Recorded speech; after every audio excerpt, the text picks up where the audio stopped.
যে ওখানে পুলিশ গেছে তৃণমূলের যারা গুন্ডা বদমাইশ রাহাজানি করে, যারা নারী নির্যাতন করে, তাদের রক্ষা করার জন্য। দেখছেন শাহজাহানকে ধরতে পারছে না, শিবুকে ধরতে পারছে না, শিবু কিন্তু এফআইআর করছে, সেই এফআইআর ভিত্তিতে নিরাপদকে ধরা হচ্ছে। এত নক্কারজনক ভূমিকা, এগুলো পুলিশ অফিসাররা নিজেরাও খুব লজ্জাবোধ করেন, যার ফলে অনেকেই মুখ খুলতে চান না।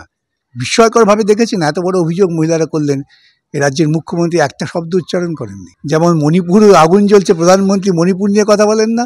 আমাদের রাজ্যের মুখ্যমন্ত্রী সন্দেশখালিতে মহিলাদের ওই রকম মারাত্মক অভিযোগ, কিন্তু মুখ্যমন্ত্রী কোনো কথা বলছেন না। এ থেকেই বোঝা যায় যে তারা চাইছেন যে এইসব ঘটতে থাকুক, তাহলে তো আসুক, তখন আমরা আদালতেই বুঝে নেব। বিষয়টা তো আইনের হাতটা অনেক লম্বা, মমতা সেখানে কিছুই না, আমরা আদালতেই বুঝে নেব।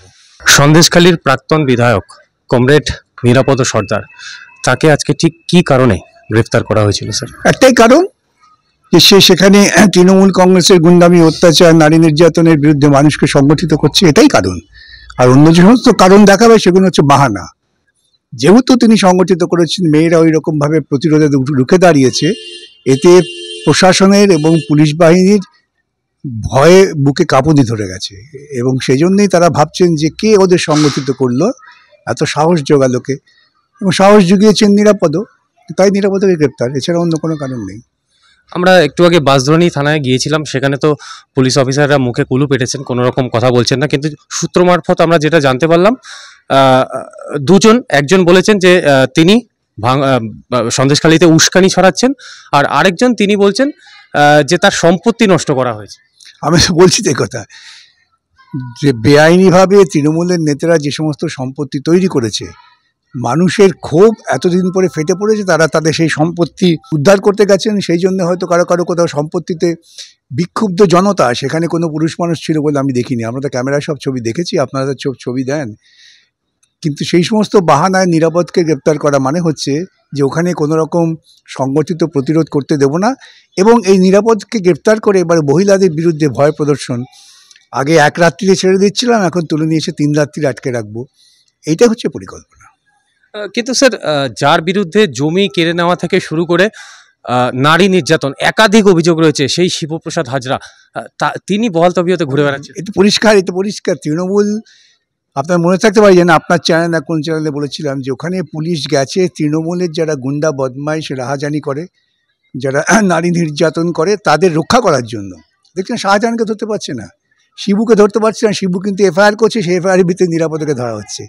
এত নক্কারজনক ভূমিকা, এগুলো পুলিশ অফিসাররা নিজেরাও খুব লজ্জাবোধ করেন, যার ফলে অনেকেই মুখ খুলতে চান না, এবং যারা মুখ খুলছে বলেন কে বলছে উস্কানি। হ্যাঁ, আমি তো বলেছি, প্রকাশ্যে বলেছি, জুলুমবাজি, গুন্ডামি, চুরি, ধর্ষণ, তার বিরুদ্ধে সংগঠিত করার দায়িত্ব বামপন্থীদের, নৈতিক দায়িত্ব, সে দায়িত্ব আমরা পালন করবই। নিরাপদকে গ্রেপ্তার করলেও বন্ধ হবে না, বরং বাড়বে, আর অতিমাত্রায় বাড়বে। স্যার, থানা থেকে দুটি সূত্রে দুরকম বক্তব্য জানানো হলো আমাদের। আমরা অনুরোধ করেছিলাম যে অভিযোগপত্রটা দেখাবার জন্য, তারা আমাদের সঙ্গে কোঅপারেট। থানা কিছু কে দেখাবে, কারো দেখাবার ইচ্ছে থাকলে উপায় নেই, কারণ যেই দেখাবে, যে সত্য কথা বলবে, তাকেই কালকে মুখ্যমন্ত্রী, পুলিশ মন্ত্রী অন্য কোথাও পাঠিয়ে দেবেন। বিস্ময়করভাবে দেখেছেন এত বড় অভিযোগ মহিলারা করলেন, এ রাজ্যের মুখ্যমন্ত্রী একটা শব্দ উচ্চারণ করেননি। যেমন মণিপুরে আগুন জ্বলছে, প্রধানমন্ত্রী মণিপুর নিয়ে কথা বলেন না। আমাদের রাজ্যের মুখ্যমন্ত্রী সন্দেশখালিতে মহিলাদের ওই রকম মারাত্মক অভিযোগ, কিন্তু মুখ্যমন্ত্রী কোনো কথা বলছেন না। এ থেকেই বোঝা যায় যে তারা চাইছেন যে এইসব ঘটতে থাকুক। তাহলে কি নিরাপদ বাবুকে আটকই থাকতে হবে? না, সে তো আদালতে আসুক, তখন আমরা আদালতেই বুঝে নেব। বিষয়টা তো আইনের হাতটা অনেক লম্বা, মমতা সেখানে কিছুই না, আমরা আদালতেই বুঝে নেব। মীনাক্ষী মুখোপাধ্যায়ের নেতৃত্বে আজকে একটি দল সেখানে গিয়েছিল, এবং নানান রকমভাবে অসহযোগিতা, এমনকি ভেরি পর্যন্ত আটকে দেওয়া হয়েছে। সে তো দেবেই, স্বাভাবিক কথা। ওরা কি, মীনাক্ষীরা তো আশা নিয়ে যায়নি, ওরা গেলে পুলিশ ওদের সাদর আমন্ত্রণ জানাবে।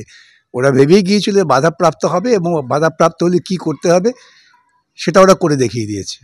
কিন্তু স্যার, মহিলারা যদি নির্যাতিত হয়, যেখানেই হোক, মহিলা কমিশন আছে, রাজ্য মানবাধিকার কমিশন আছে, তাদের কাজ কেন মীনাক্ষী মুখোপাধ্যায়দের করতে হবে? রাজ্যে মহিলা কমিশন, মানবাধিকার কমিশন আছে কি? আমার তো জানা নেই।